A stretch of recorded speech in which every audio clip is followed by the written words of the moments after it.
Bem, boa tarde, agradeço a Zilma, e agradeço a todos vocês que estão aqui hoje ouvindo a gente. Nós vamos falar um pouquinho sobre o atendimento de pacientes sistemicamente comprometidos. Como ela disse, meu nome é Renata Pitela Cansado, eu sou cirurgiã bucomaxilofacial e atualmente estou como professora adjunta do curso de odontologia da UFES. Dentro deste tema, nós vamos nos concentrar ah, em três situações em particular, que são os hipertensos, os diabéticos e as pacientes grávidas. Então, eu vou dividir e falar um pouquinho de cada um deles, do atendimento odontológico específico para cada uma dessas condições. Então, vamos iniciar pela hipertensão. A avaliação da pressão sanguínea é algo que tem que ser de rotina dentro do atendimento odontológico, não só de pacientes cardiopatas, mas de todos os pacientes, para que a gente possa conhecer e avaliar a situação cardiológica de cada um. O sangue, ele que leva para nossas células todas as substâncias necessárias à manutenção da vida. Então, para que o sangue possa circular pelo corpo, é necessário que o coração bombeie esse sangue para o interior das artérias. Todo paciente, ele deve ter a avaliação dos seus sinais vitais, que inclui pressão sanguínea, pulso, ritmo respiratório, quando de uma anamnese inicial. Tá? Então, para a avaliação da pressão sanguínea, inicialmente, o indivíduo ele deve estar sentado, pelo menos há 5 minutos. Ele não deve ter tomado café ou álcool antes do teste. Você pode usar qualquer um dos braços. Né? A braçadeira do esfíncter deve estar na altura do coração. A mangueira deve estar paralela ao braço e evite de prender o estetoscópio embaixo da braçadeira. Desta forma, nós podemos aferir a pressão arterial desse paciente. Adultos jovens, nós consideramos que uma pressão de 120 por 80 ela é ótima, anormal, né? 130 por 80 ainda é considerado um normal pré-hipertensão. O 140 por 90, o normal alto. A gente tem que ter noção que todas essas determinações de pressões arteriais, elas são uma média dentro daquilo que nós consideramos a normalidade. E ela está um pouco relacionada à idade do paciente. Um paciente adulto, idoso, ele vai ter uma PA um pouco mais alta do que um paciente adulto jovem. Então, à medida que a pessoa envelhece, essa pressão arterial, ela relativamente sobe um pouco.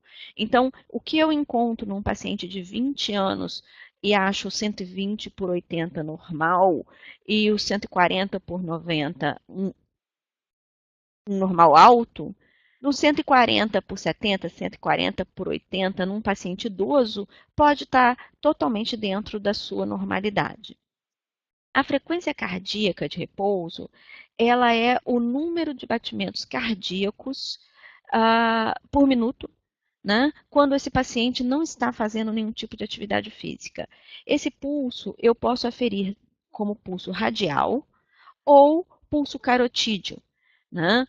Qualquer um dos dois, eles vão nos dar a informação correta. O pulso radial é mais comum de ser aferido numa situação eletiva, enquanto numa emergência dentro do consultório, o pulso carotídeo se torna mais fácil de ser aferido. Importante em relação à frequência cardíaca de repouso. As pontas dos dedos indicador e médio da mão direita devem ser usados para aferição do pulso radial, né? Palpar a artéria radial, depois o número de pulsações em 30 segundos são contadas, e aí você multiplica isso por 2 para que dê as pulsações normais por 1 minuto. Os valores normais, eles variam entre 60 a 100 batimentos por minuto. Eu considero, então, de 60 a 80 normal, abaixo de 60 eu tenho um pulso lento, que é a bradicardia. Acima de 100, eu tenho um pulso rápido, que é a taquicardia. Quando a gente vai lidar com atendimentos de emergência, um pulso de 100 a 150 num paciente traumatizado é o que se espera encontrar, né? E o pulso acima de 150 batimentos por minuto deve ter uma avaliação médica urgente.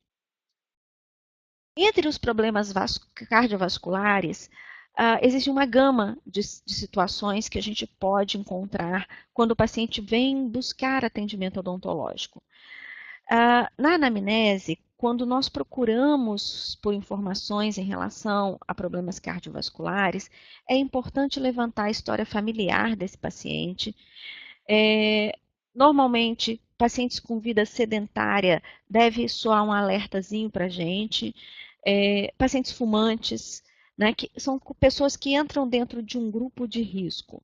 Perguntas importantes. Esse paciente já fez uma avaliação cardiológica? Né?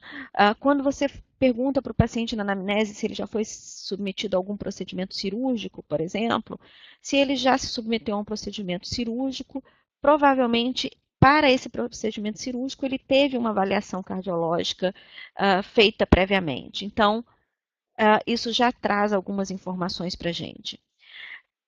Esse paciente tem presença de edema nas extremidades, então tornozelo, articulações, né? A presença de edema, ela pode indicar uma deficiência de retorno venoso.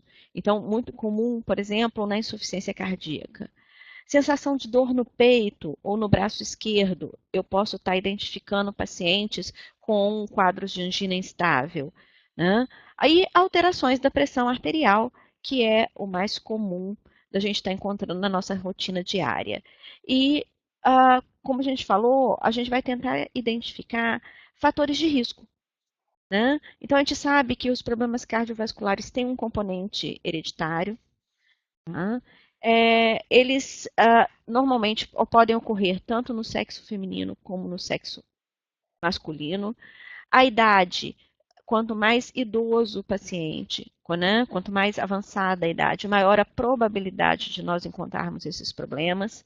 O tabagismo é considerado um dos grandes fatores de risco para aparecimento de problemas cardiovasculares. Além disso, colesterol elevado, pressão arterial elevada, vida sedentária, obesidade, né, o diabetes mellitus, uso de anticoncepcionais, todos esses fatores combinados ou isoladamente podem favorecer o risco de problemas cardiovasculares. Entre os problemas cardiovasculares, a gente tem a hipertensão, a arteriosclerose, a angina do peito, o infarto do miocárdio, a insuficiência cardíaca congestiva, arritmias, além de pacientes com risco de endocardite bacteriana.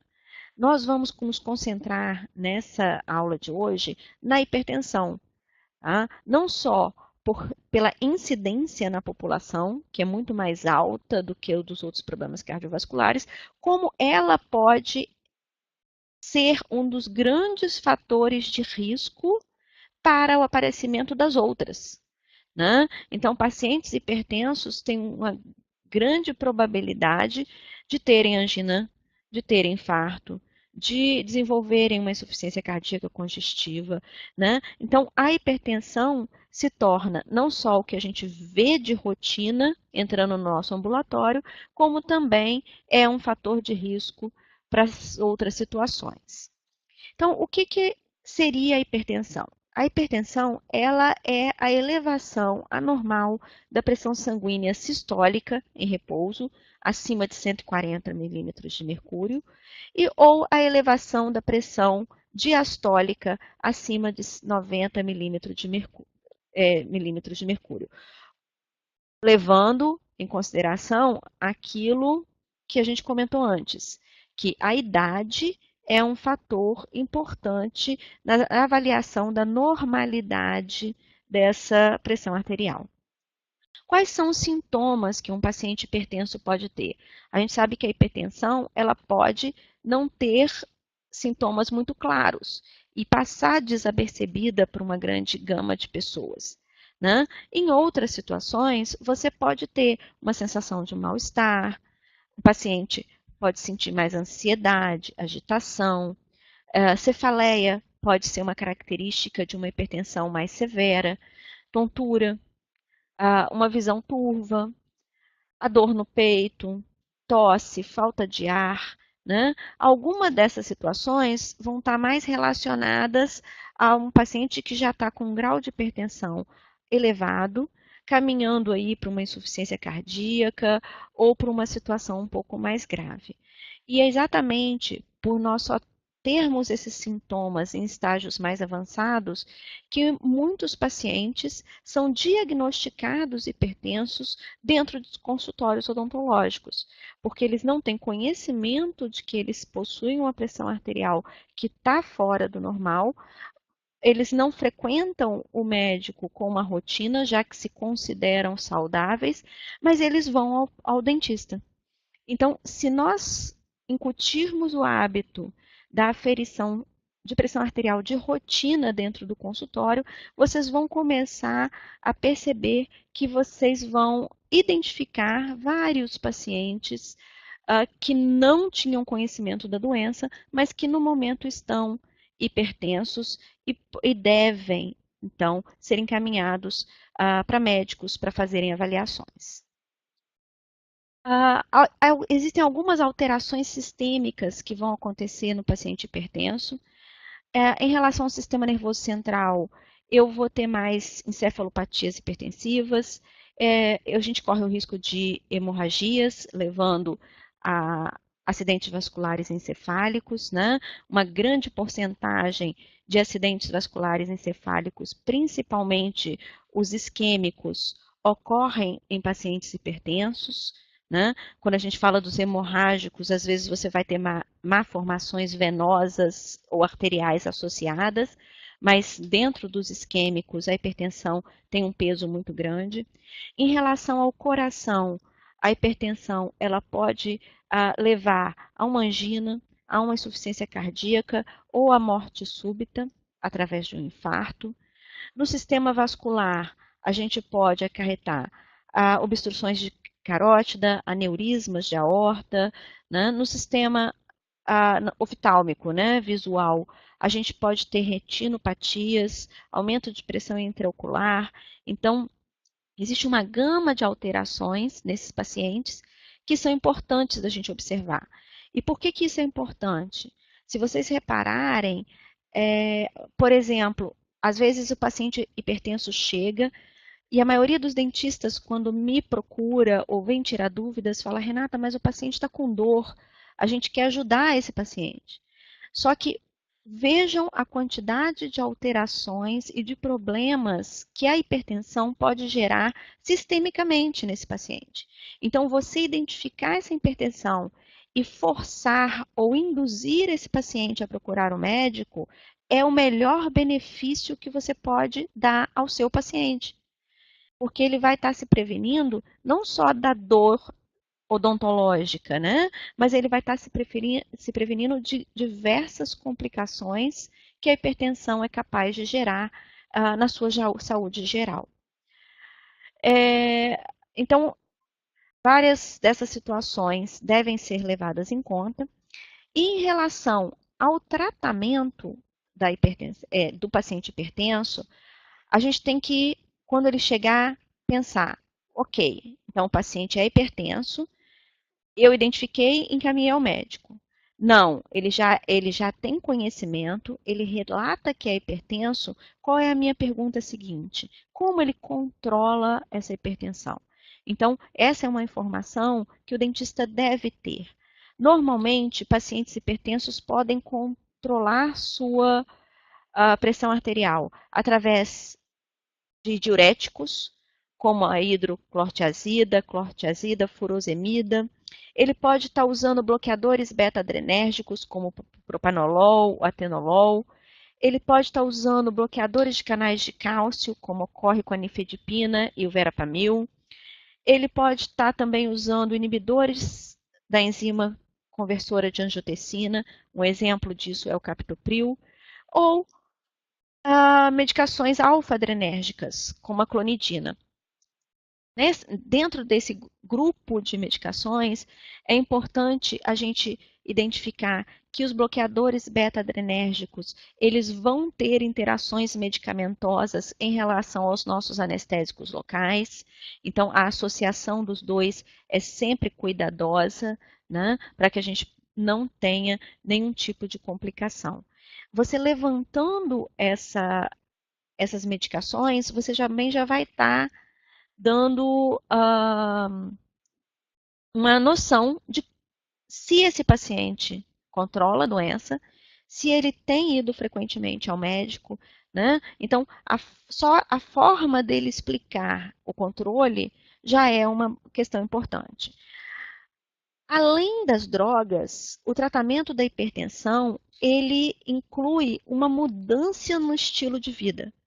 Então, ele inclui dieta, ele inclui atividade física, né? Então, muitas vezes a pessoa fala, poxa, mas o paciente que veio para tratamento, ele é hipertenso, ele está em acompanhamento médico, ele toma medicação, mas ele não está com a sua pressão arterial controlada. Isso é extremamente comum de acontecer. Por quê? Porque o controle da pressão arterial, ela não é, na hipertensão, ela não é apenas tomar remédio. Ela significa mudança no estilo de vida. Então, se o paciente não consegue fazer isso a longo prazo, ou seja, ter uma dieta mais saudável, não se sair do sedentarismo, né, e ter uma atividade física regular, além da medicação, ele não vai estar conseguindo controlar essa pressão arterial e vai estar sendo considerado um paciente descompensado. Então, quando do atendimento de pacientes hipertensos? Primeira pergunta: é hipertenso? Aferir a pressão arterial? Qual é a pressão arterial desse paciente? Eu consigo, dentista, definir que um paciente é hipertenso em uma consulta? Não. A hipertensão, ela é a alteração contínua da pressão arterial. Então, eu preciso de algumas consultas para definir esse paciente como hipertenso. Existem quadros de hipertensão pontuais em pessoas, por exemplo, submetidas a uma situação de ansiedade ou de medo, né? Então, se o paciente se identifica como hipertenso, a pergunta seguinte é: há quanto tempo ele está hipertenso? Ele é hipertenso? Como ele está controlando essa pressão arterial, né? Há quanto tempo ele foi ao seu cardiologista? Então, com que frequência ele frequenta o médico? E a pergunta é a seguinte: você tomou o remédio antes de vir? Porque muitos pacientes consideram que o tratamento deles, o tratamento odontológico, cabe a suspensão da medicação. Então, é muito comum você ver o paciente, não, eu sou hipertenso, eu tomo medicação todo dia, hoje para vir para cá eu não tomei, né? Então, isso é uma situação que a gente tem que levar em consideração. Isso tudo a gente falando da hipertensão como doença de base, né? Eu vou ter alguns quadros hipertensivos, primeiro, que não são uma hipertensão primária, eles são uma hipertensão secundária. Que situações são essas? Pacientes que são hipertensos em decorrência de alguma doença. É o que acontece, por exemplo, com o renal crônico, né? Então, um paciente renal crônico, ele vai ter um aumento, né, de líquido circulante por deficiência de excreção e acaba tendo a retenção de sal e, consequentemente, hipertensão. Essa hipertensão não é primária, essa hipertensão é secundária à insuficiência renal. A outro quadro que a gente encontra com frequência é o paciente que, na verdade, não é hipertenso, ele tem o que a gente chama de hipertensão do jaleco branco. O que é isso? É um paciente que, fora do consultório odontológico, ele tem uma pressão arterial dentro da normalidade, estável, mas quando entra dentro do consultório, a pressão arterial dele sobe, né? Então, o lidar com esse paciente também é importante. né? Ele não é um hipertenso primário, ele não é um hipertenso secundário, mas ele tem um quadro de ansiedade que gera hipertensão, que gera, então, a elevação da pressão arterial. E o tratamento desses pacientes vai ser um pouco diferente daqueles pacientes hipertensos verdadeiramente. Então, quais seriam as orientações em relação à hipertensão? Primeiro, detectar que o paciente é hipertenso. Se ele não sabia disso, a sua conduta é encaminhá-lo ao médico para avaliação. Se ele sabe e controla, a gente tem que determinar se esse paciente está controlado ou não, né? Então, todo dentista já tem esse conhecimento, né, que um paciente hipertenso, controlado, ele está apto a realizar procedimentos sob anestesia local em âmbito ambulatorial, enquanto um paciente não controlado não deve fazer tratamentos eletivos com anestesia local e os tratamentos de urgência devem ser encaminhados para âmbito hospitalar. Isso identificado que ele é hipertenso. Se ele tem hipertensão do jaleco branco, o que a gente vai fazer? A definição de que se esse paciente é hipertenso verdadeiramente ou ele tem hipertensão do jaleco branco é feita pelo médico, não pelo dentista. Então, um paciente que toda vez que entra no seu consultório a pressão arterial dele sobe, a primeira coisa que nós temos que fazer é encaminhá-lo ao médico para definir que ele realmente não é hipertenso verdadeiro, né? Ele não sendo hipertenso verdadeiro, ou seja, aquele aumento de pressão arterial é decorrente de ansiedade, aí sim a gente pode estar sedando ou medicando esse paciente para que essa ansiedade seja controlada. Lembrem que todo paciente hipertenso, ele tem a possibilidade de ter complicações sistêmicas no tratamento odontológico, sendo elas, ele tem maior risco de angina, ele tem maior risco de insuficiência cardíaca congestiva, ele tem maior risco de AVC e, principalmente, nos procedimentos invasivos odontológicos, ele tem maior risco de hemorragia. Então, detectei a hipertensão, ciente das complicações que esse paciente pode ter, eu vou avaliar a lista de medicamentos que ele toma, certifique-se de que dentre esses medicamentos não existe um anticoagulante, né? Porque se existir um anticoagulante ou um antiagregante plaquetário, isso também deve ser avaliado antes do procedimento, a manutenção ou não desses medicamentos, né? Verificar a possibilidade de uso de medicamento durante o tratamento, né?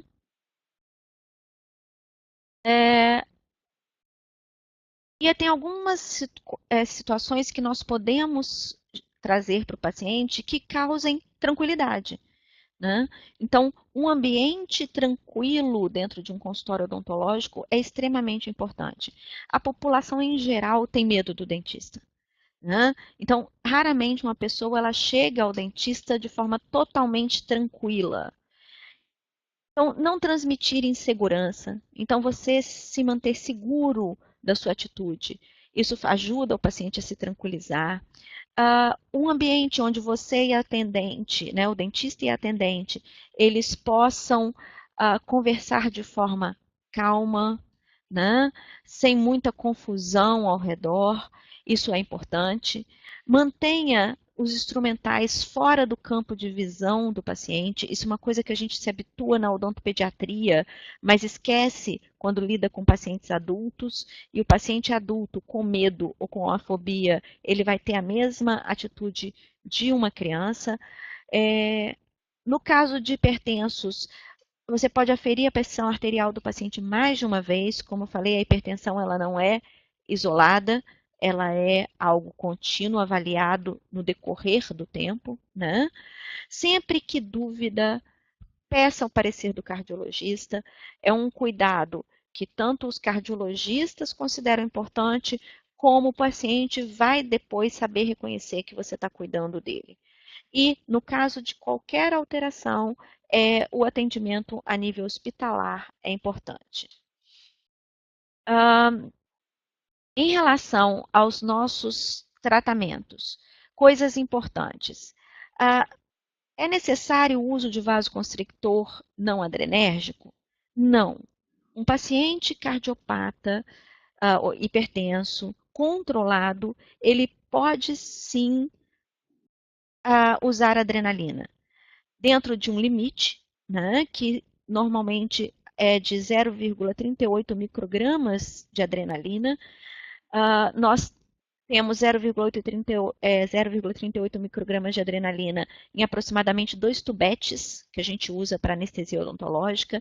Então, eu tenho esse limite de anestésico com adrenalina para esse paciente. Importante, se eu posso usar 2 tubetes de adrenalina, eu preciso de uma técnica anestésica extremamente correta, né? E isso vai me dar duas vantagens. Não apenas esse paciente vai ter todos os benefícios que o vasoconstrictor traz, né? Que nós sabemos que nós usamos vasoconstrictores por uma razão, por algumas razões, né? Então, o vasoconstrictor no anestésico, ele aumenta meu tempo de trabalho, ele diminui a toxicidade do anestésico, ele gera hemostasia, né? Todos esses fatores importantes para o uso do mesmo, né? Então, sempre que eu precisar, o uso de vasoconstrictores adrenérgicos pode ser feito dentro daquele limite de 0,38 microgramas. Né? Mas eu precisei de mais anestésico do que isso. Se você precisa de mais anestésico do que isso, aí sim, você pode optar por completar essa anestesia com um anestésico com vasoconstrictor não adrenérgico, como é o caso da prilocaína no Brasil, que é associada sempre a um vasoconstrictor não adrenérgico, ou associar ele a um anestésico sem vasoconstrictor, que o mais comum comercialmente é a mepivacaína. Se eu misturei anestésicos, né, então eu estou usando lidocaína com vasoconstrictor mais mepivacaína, por exemplo, eu posso fazer isso, mas eu devo então calcular a toxicidade desse anestésico a partir daquele mais tóxico.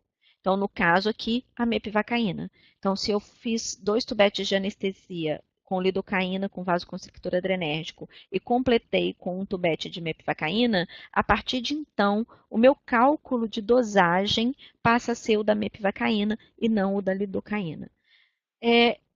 Eu posso sedar pacientes hipertensos? Pode, desde que esses pacientes estejam controlados. O paciente que for sedado com o objetivo de baixar a pressão arterial, ele vai te trazer problemas após o procedimento. Então, o objetivo da sedação pode ser acalmar o paciente. Ela não pode ser baixar a pressão. A pressão tem que estar dentro do seu padrão aceitável para que você possa sedá-lo. Basicamente, dos hipertensos, esses são os cuidados que a gente tem que ter. Em relação aos diabéticos, a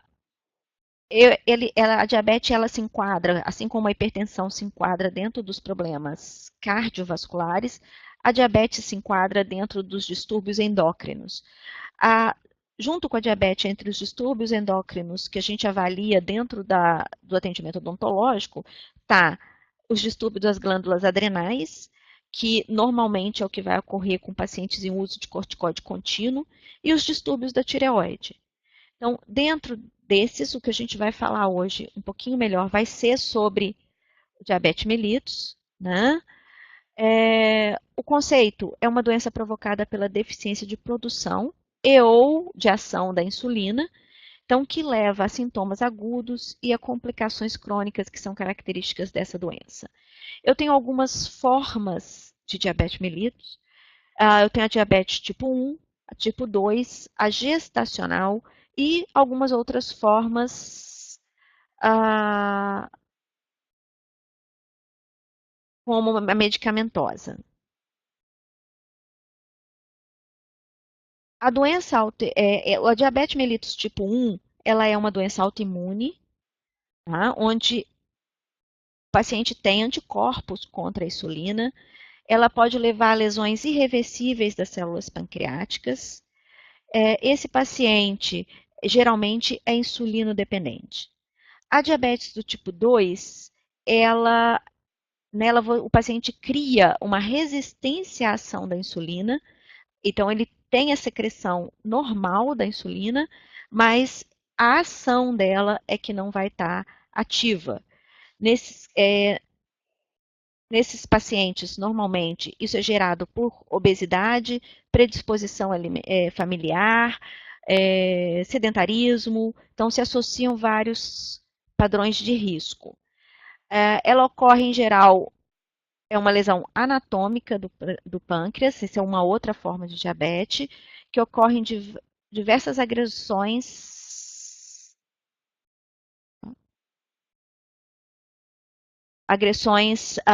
tóxicas, e isso pode ocorrer por álcool, por drogas, por medicamentos, por infecções. Então, eu tenho várias situações clínicas que podem estar levando à diabetes. Os sintomas, normalmente, diferente da hipertensão, em geral, o paciente tem alterações desde o início dos sintomas, como sede excessiva, aumento de volume de urina, né? Então, o paciente diabético, ele costuma, por exemplo, levantar à noite para urinar, aumento da injeção de líquido, que é a polidipsia, o aumento de número de micções, que é a poliúria, fadiga, cansaço, a visão turva, né?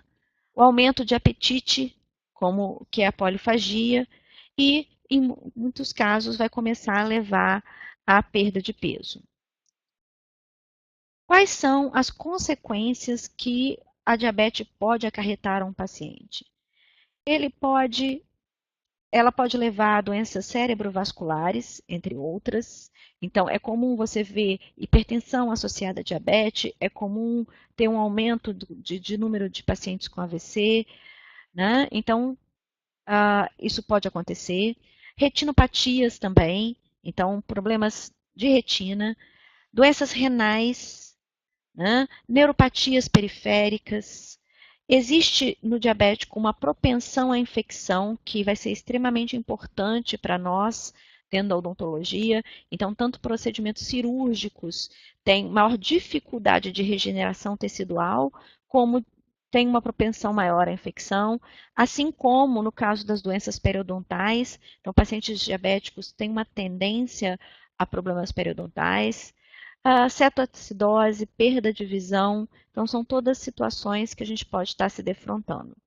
Então, o paciente que chega dentro do nosso consultório, dentro da anamnese, você vai pensar, você é diabético? Está dentro das perguntas, né? Tem algum familiar diabético? Já que em alguns casos existe a propensão genética, né? Já fez algum exame de sangue? Há quanto tempo fez? Então, o paciente sendo diabético, a gente tem que saber, da mesma forma que o hipertenso, eu perguntei as medicações, perguntei como ele controla a doença, aqui no diabético também é importante para mim saber como ele controla essa glicemia. Então, só dieta? Não, dieta associada a medicações orais. Ele é insulino dependente? Então, isso são informações importantes para o nosso tratamento. Saber, então, o índice de glicemia, tá? E que se tem ou não seguido as orientações médicas. Novamente, o paciente atendido dentro de um consultório odontológico é um paciente diabético controlado. Né? Então, toda doença crônica, seja hipertensão, seja diabetes, ela tem que estar controlada para que a gente possa realizar o atendimento desse paciente. Esse paciente é diabético, ele está com uma necrose pulpar, isso tem uma tendência a levar a uma infecção grave? Sim, mas se a diabetes estiver descontrolada, o atendimento desse paciente deve ser a nível hospitalar e não ambulatorial, pois senão você pode levar a maior prejuízo para esse paciente. O diagnóstico da diabetes normalmente é feita por exames laboratoriais, né? Então a gente tem no exame de glicose uma hiperglicemia, normalmente maior que 120. Você pode ter a presença de glicose na urina, que é a glicosúria. Você pode avaliar a curva glicêmica desse paciente, vendo a tolerância dele à glicose, né? Normalmente, os pacientes diabéticos que fazem um controle adequado da sua diabetes, eles têm já o glicosímetro, que eles fazem um controle diário, né, da glicose, assim como a gente pode estar solicitando uma hemoglobina glicada ou glicosilada, que me dá uma ideia da história do controle dessa doença pelo paciente. Então, é importante que a gente tenha essa noção, né? Então, no caso da hemoglobina glicada, é um exame que vai me permitir ter uma noção do controle dessa diabetes nos últimos 2 ou 3 meses, né? E tira aquela questão do paciente falar assim, poxa, eu estou controlado, ele tomou 2 medicamentos que eram só um dos hipoglicemiantes e chega para você com uma glicose normal, né? Mas, na verdade, no histórico, ele não está controlado.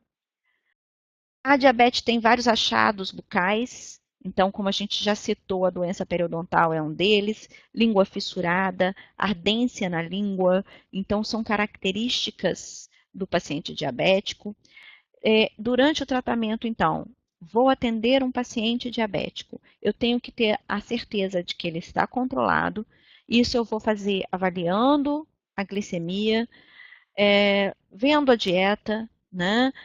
Estabelecendo as medicações hipoglicemiantes que ele está usando, reduzindo o estresse no atendimento, né? Lembrando que esses pacientes vão ter pior cicatrização e maior risco de infecção. Sempre que dúvida, consulte e peça uma avaliação médica do endocrinologista desse paciente para que você tenha segurança de trabalho. Então, é preciso, então, o quê? Buscar um equilíbrio perfeito no tratamento. Então, a diabetes, assim como a hipertensão, só a medicação não funciona. Esse paciente tem que ter atividade física, esse paciente tem que ter dieta controlada, né? Então, da mesma forma que a hipertensão, e por isso esses dois assuntos, hipertenso e diabético, são assuntos recorrentes dentro da nossa área da odontologia, porque toda doença crônica é uma doença de difícil controle. Ela exige do paciente uma disciplina que muitas vezes o paciente não consegue manter. E essa disciplina é que vai gerar uma situação de estabilidade para que a gente possa tratá-lo.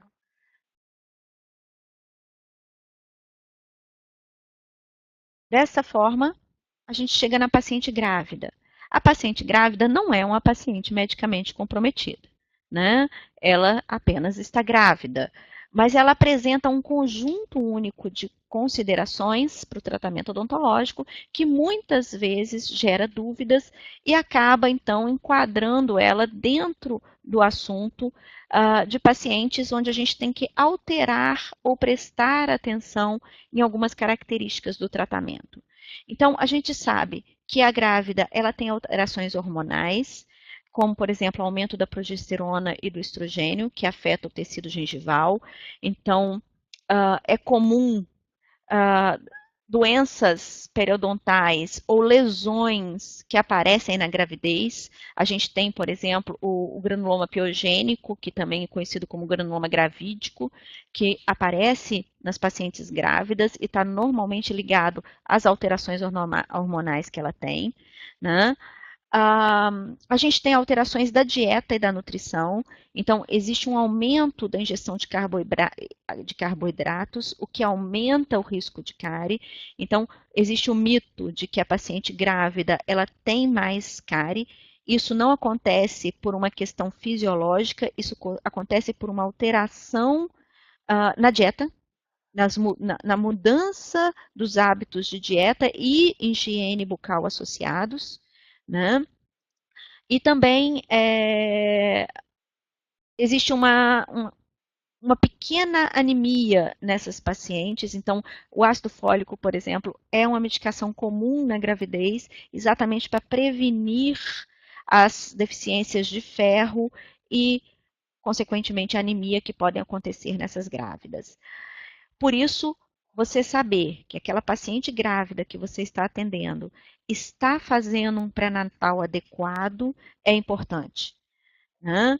Então, a paciente que tem o seu pré-natal correto, ela também é uma paciente tranquila de nós atendermos odontologicamente falando.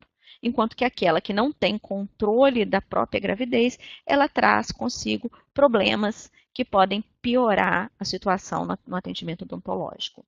Além disso, na gravidez, principalmente no primeiro trimestre, você tem aumento de náusea e vômito, né? Isso pode afetar tanto o esmalte dos dentes, já que afeta o pH e o equilíbrio eletrolítico da mãe, né? Sendo que ainda existe um efeito desconhecido em relação à saúde bucal do feto sobre esse tema.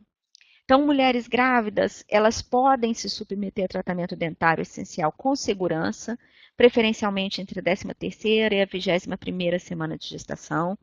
O segundo trimestre, ele é o mais indicado, então o tratamento pode ser feito durante toda a gravidez, mas o segundo trimestre ele é mais indicado por quê? Porque existe uma maior estabilidade. Então, no primeiro, é mais comum ter episódios de náusea e vômito, além de ser o período de formação do feto. No terceiro trimestre, a gestante já tem um aumento de frequência urinária, que dificulta muito tempo de cadeira. Ela tem edema com inchaço das pernas, o que pode levar à hipotensão postural ou hipotensão ortostática, né? A posição na cadeira pode se tornar desconfortável, porque ela tem que ficar deitada com a barriga para cima, e tudo isso vai dificultar o tratamento odontológico, né? Então, quais são as considerações que eu vou fazer sobre o tratamento odontológico para pacientes grávidas? Primeiro, avaliar a paciente e determinar o trimestre e o estado de saúde dela. Então, é uma paciente grávida saudável ou é uma paciente grávida que está hipertensa? É uma paciente grávida que não tem pré-natal, né? Então, confirmar que esse pré-natal está sendo feito. Toda paciente grávida que chegue até o atendimento odontológico, é importante realizar uma terapia periodontal e orientação de higiene oral, já que pelas alterações de pH e pelas alterações eletrolíticas e pela alteração do padrão de dieta, essa paciente tem que estar prestando mais atenção em relação à higiene bucal. Então, é bom esclarecer essa paciente sobre as diferenças na gravidez e os cuidados que ela deve prestar mais atenção. Então, oriente o paciente. As posições radiográficas devem ser minimizadas, não é claro que podem ser feitas, a gente vai falar um pouquinho mais sobre radiografias. A gente também vai minimizar o uso de medicamentos, mas eles também podem ser feitos. Também vou falar um pouquinho mais de medicamentos, que são as duas áreas mais controversas em relação à gravidez. Evite consultas prolongadas, principalmente por conta da hipotensão ortostática, sendo que, então, o segundo semestre é o mais seguro para atendimento.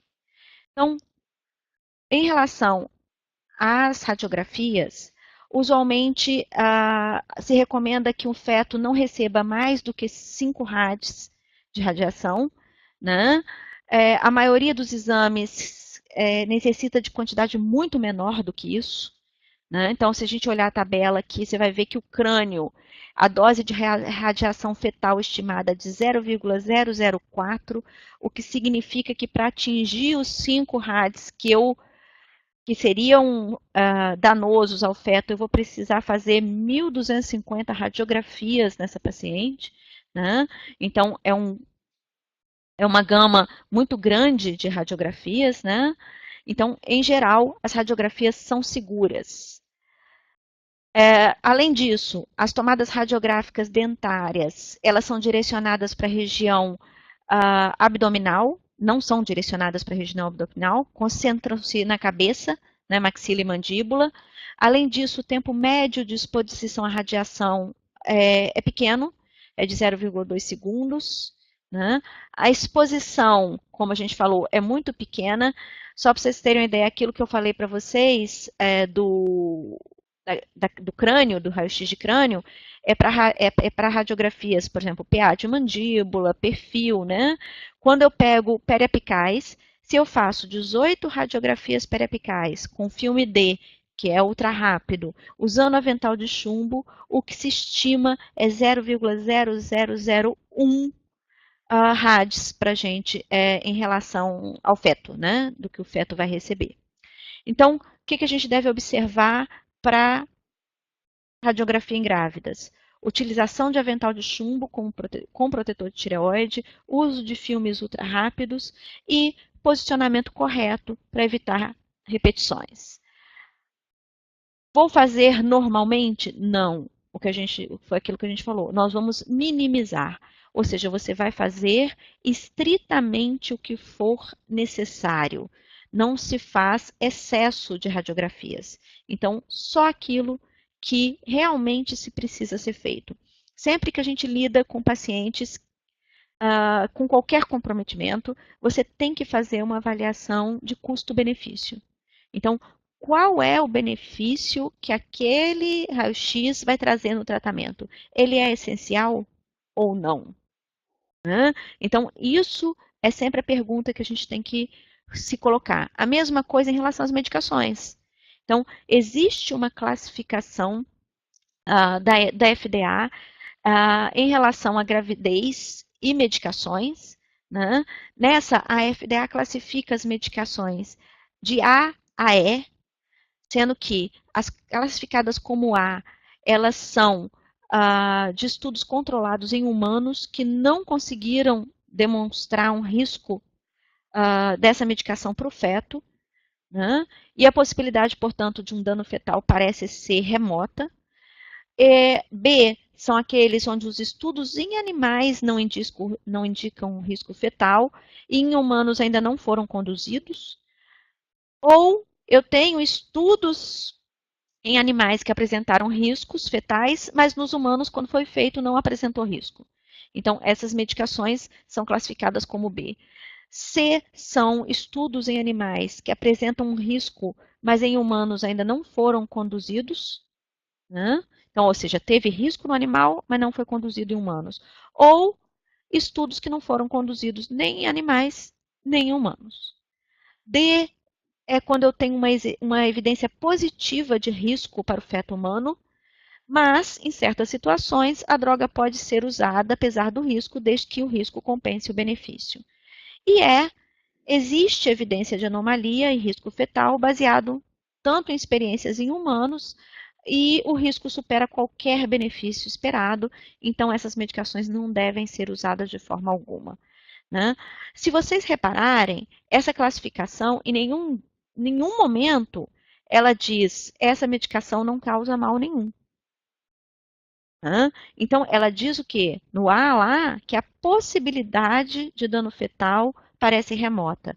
E é isso que a gente tem que esclarecer a nossa paciente de que qualquer droga que for usada, ela pode sim ter alguma alteração, gerar algum dano, né, mesmo que esse dano seja remoto. E exatamente por isso, o que a gente vai fazer? Avaliação de risco e benefício. Ou seja, a paciente precisa dessa medicação? E se precisa, o risco que ela vai correr é menor do que o benefício que ela vai atingir? Então, essas são as perguntas. Então, dentro das medicações que nós usamos em odontologia, quais são as classificações? Então, eu tenho inicialmente os anestésicos. Então, anestésicos, articaína, bupivacaína e mepivacaína têm a classificação como C. Né? Todos eles, então, a gente deve usar com cautela e consultar o médico se precisar usar esses anestésicos, sendo que existe uma relação do uso da bupivacaína com bradicardia fetal, assim como o uso da mepivacaína com bradicardia fetal. A prilocaína, apesar de B, ela também deve ser usada com cautela, pois grávidas têm um aumento na chance de metahemoglobinемia. Além disso, no Brasil, a prilocaína vem associada a um vasoconstrictor não adrenérgico, que é a felipressina, que tem como característica constricção de musculatura lisa. Aqui nós estamos falando de anestésicos sem vasoconstrictores, mas no Brasil a prilocaína só existe associada à felipressina e ela causa contratura de musculatura lisa, ou seja, de musculatura uterina. E existe uma possibilidade de maior risco de abortos usando a felipressina. Então, por isso, não é um anestésico ideal nesses casos. Então, o anestésico ideal para uso em grávidas é a lidocaína com um vasoconstrictor adrenérgico. Essa é a considerada mais segura. Então, qual é a classificação da lidocaína? É A? Não, ela não é A. Ela é classificada como B. Tá? Mas pode ser usadas em grávidas quando for necessário anestesiá-las. Em relação aos analgésicos, a gente tem classificados como B o acetaminofén, tá? A aspirina, ela é classificada como C normalmente e D no terceiro trimestre. Então, deve-se ter cuidado com o uso de aspirina e evitar o uso no terceiro trimestre. Normalmente foi associada a aspirina a hemorragias pós-parto. Em relação à amamentação, a aspirina pode ser usada. Os inibidores da COX-2 são classificados como C, devendo ser evitados no terceiro semestre e estão associados a uma constricção de ductos arteriais e deve ser evitado na amamentação. Ibuprofeno é classificado como B, mas no terceiro trimestre como D, e ele está relacionado a um número de atrasos no parto, mas pode ser usado sem problemas na amamentação, assim como na naproxeno. A dipirona, ela é classificada como D, sendo que o maior risco dela está no primeiro e segundo trimestre da gravidez, onde ela tem demonstrado uma fetotoxicidade e deve ser evitada na amamentação. Então, dentre as medicações analgésicas, o acetaminofeno, aonde a gente também inclui nessa categoria o paracetamol, é uma classificação B e de uso em grávidas. Em relação aos antibióticos, as cefalosporinas, clindamicina, eritromicina, azitromicina, o metronidazol e a penicilina são classificadas como B, tá? Sendo que dessas, a eritromicina deve ser evitada na forma de estolato. Todas elas podem ser usadas na amamentação, tá? Levando sempre em consideração o que? Risco-benefício. Lembrem, elas não são A, elas são B. Então, eu vou usar quando realmente eu for precisar do antibiótico, né? A claritromicina é classificada como C e deve ser usada com cautela, sempre consultar o médico para usá-la, mas pode ser usada na amamentação. E a tetraciclina é classificada como D, né? E a gente deve, então, evitá-la tanto na gravidez como na amamentação, e ela está relacionada à descoloração dentária. Praticamente todos nós já vimos, né, descolorações dentárias causadas por uso de tetraciclina e também alterações na formação óssea. Então, em relação aos antibióticos, a grande questão é todos que a gente usa, por exemplo, nossa primeira escolha em odontologia é a amoxicilina, que é uma penicilina, ela é B. A nossa segunda escolha em odontologia sempre é clindamicina, ela também é B. Né? Todas duas, então, podem ser usadas desde que com cautela, ou seja, o risco para aquela paciente deve deve ser menor do que o benefício. Então, o benefício tem que ser grande para que a gente possa usar essa medicação. Em relação a antivirais, antifúngicos, corticoides, sedativos e benzodiazepínicos. Então, em relação aos antivirais, o aciclovir é de classificação C, podendo ser usado na gravidez com cautela, tá? E na amamentação. Entre os antifúngicos, a nistatina fica entre B e C, e o fluconazol é C.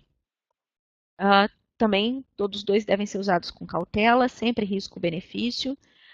Em relação aos corticoides, a prednisona é B, né, podendo ser usada na gravidez e na amamentação. Dos barbitúricos, eles são classificados como D,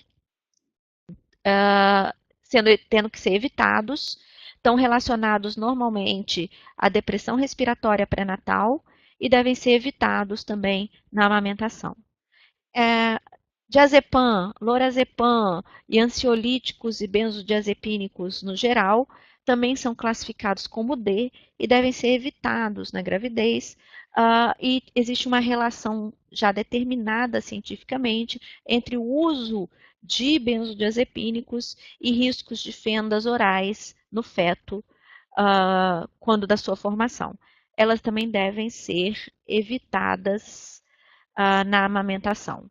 Né? Então, basicamente, o uso em grávidas vai ser dessa forma, ou seja, se vocês repararem, o que eu fiz foi dizer que existe sempre um risco, mas a gente tem que pesar o benefício. Então, existem situações onde o benefício supera esse risco.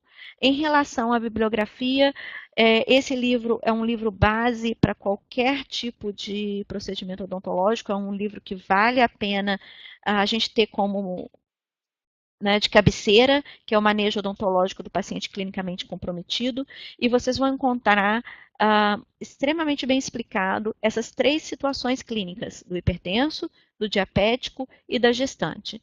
Tá? Então, é uma literatura que talvez seja a ideal para vocês terem mais informações. Então, agradeço a presença de vocês, me ponho à disposição aí para